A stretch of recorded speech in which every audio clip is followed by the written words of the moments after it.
حضرت فضیل بن عیاض رحمتullah علیہ ڈاکو تھے، اور نرے ڈاکو نہیں تھے، ڈاکوؤں کے سردار تھے۔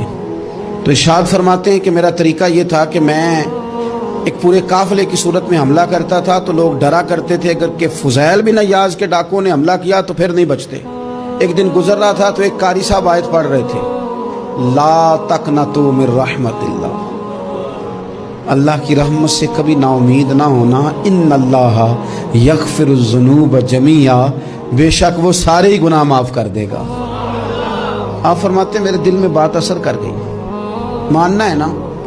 اس نے نہیں ماننا، اس نے 6666 آیتوں کا ترجمہ پڑھ کے بھی توجہ نہیں کرنی۔ آپ ارادہ کریں نا، آپ اپنی دل کی زمین کو زرخیز بنائیں۔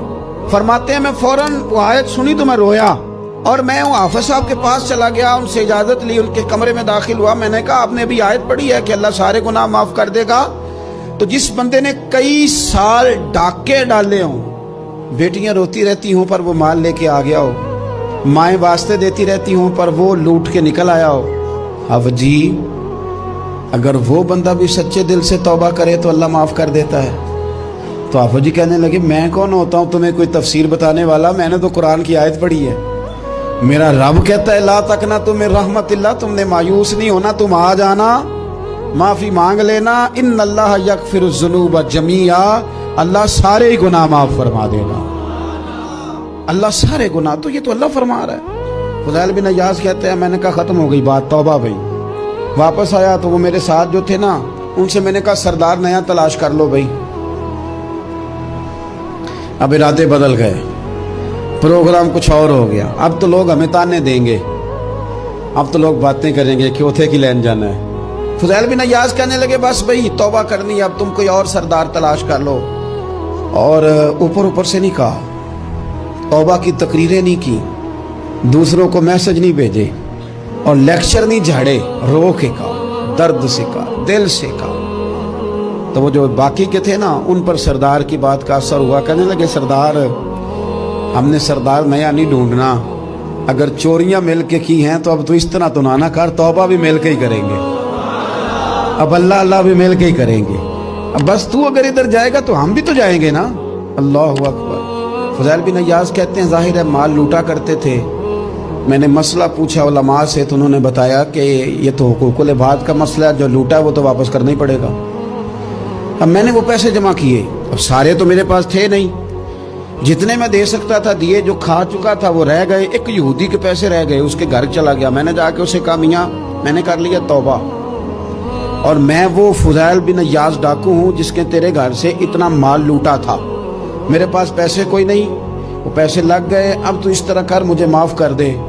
وہ کہنے لگا نا جناب، یہ بھی کبھی کبھی ہوتا ہے، لوگ نا شرافت کو بزدلی سمجھ لیتے ہیں۔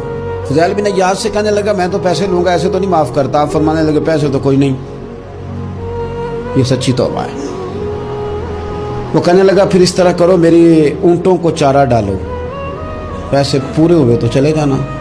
کل ڈاکو تھے، ابھی وہ تلوار چلانی آتی ہے، نیزہ چلانا آتا ہے، ڈٹنا آتا ہے، اعصاب مضبوط ہیں، مسئلہ کوئی نہیں، لیکن توبہ سچی کی ہے نا، یہ سچی توبہ والے لوگوں کا طریقہ ہے۔ اس سے کہہ سکتے تھے کہ جا جتھو لب دینی لے لے، تجھے کہا معاف کر دے، تو تیار ہی نہیں ماننے کو۔ حضرت فضیل بن عیاض کہنے لگے اگر اونٹوں کو چارہ ڈالنے سے تو معافی دیتا ہے نا، تو میں تیرے اونٹوں کو چارہ ڈالنے کو بھی تیار ہوں، کیونکہ راضی اللہ کو کرنا ہے، اپنے ضمیر سے بوجھ اتارنا ہے، بندوں کے سامنے سرخرو نہیں ہونا، اللہ کے حضور ہونا ہے۔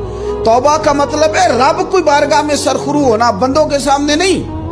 حضرت فضیل بن عیاض سے کہنے لگے ڈالیں گے تیرے اونٹوں کو چارہ، کیوں نہیں ڈالنا؟ 2-4 دن چارہ ڈالا تو وہ یہودی ایک دن کہنے لگا کہ یہ نا ٹھیکریوں سے بڑی ہوئی تھیلی ہے، یہ تو ذرا اٹھا کے لا۔ حضرت فضیل بن عیاض نے اٹھا کے اسے دی، جب اس نے کھولی تو اشرفیوں کی بھری ہوئی تھی۔ تو آپ فرمانے لگے تو کہہ رہا تھا ٹھیکریاں اٹھا کے لا۔ کہنے لگا میں تورات بڑی پڑھتا ہوں، عالم ہوں، میں نے تورات میں پڑھا تھا کہ مسلمان جب سچی توبہ کر لیں گے نا تو رب ٹھیکریوں کو بھی سونا بنا دیا کرے گا، پھر یہ مٹی کے ڈھیلے اشرفیاں بنا کریں گے۔ تو میں نا تیری توبہ چیک کر رہا تھا، یہ اس میں میں نے روڑے بڑے ہوئے تھے، لیکن تو اٹھا کے لایا، تو تیری توبہ بھی سچی ہے اور تمہارا دین بھی سچا ہے، اب اس طرح کہا رہا معافی اس شرط پہ دوں گا کہ مجھے کلمہ پڑھا تاکہ میں بھی مسلمان ہوں.